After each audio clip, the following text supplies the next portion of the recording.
Every time I hear Britain's debate between English identity or British identity and multiculturalism, I am deeply confused. What does multiculturalism mean? It means that Englishness, if you will, is an empty vessel in which cultures live together.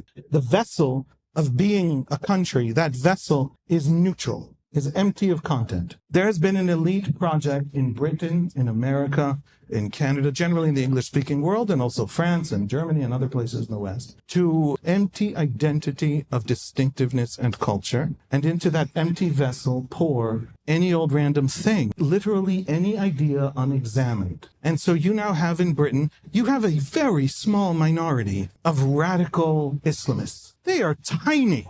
Most Muslims are not. They're tiny. And they can run your streets because everybody else is an empty vessel. You look at an idea and you say, that's not me, that's not us, and you spit it out. But if you don't know what me and us is, you can't look at an idea and say that. I sometimes think that the tension between Israeli Jews and the rest of the West is that we know exactly who we are. One of the most precious things you could give your children is 1,000 years of culture, is who you are and who you have been. Now, I'm an Israeli Jew who firmly believes that a nation can be multiracial. I'm a little worried about multicultural because culture is the single most important decider of human behavior. It's the single most important thing to having a cohesive country. And to Westerners who have been trained by generations of elites to not know who you are because of a misunderstanding of what happened in the 20th century, because of a misunderstanding of where colonialism comes from or where World War II came from, as thinking too much about your own culture or thinking your culture was too good is what caused the Holocaust. Germanness did not cause the Holocaust. It isn't inherently biologically German to commit a Holocaust.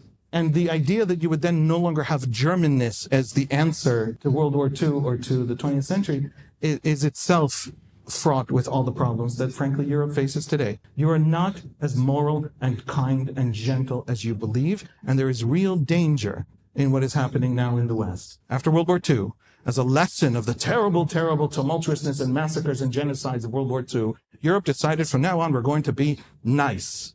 You know why they turned nice? Do you know why they suddenly had tolerance for their minorities? Because there were no minorities left.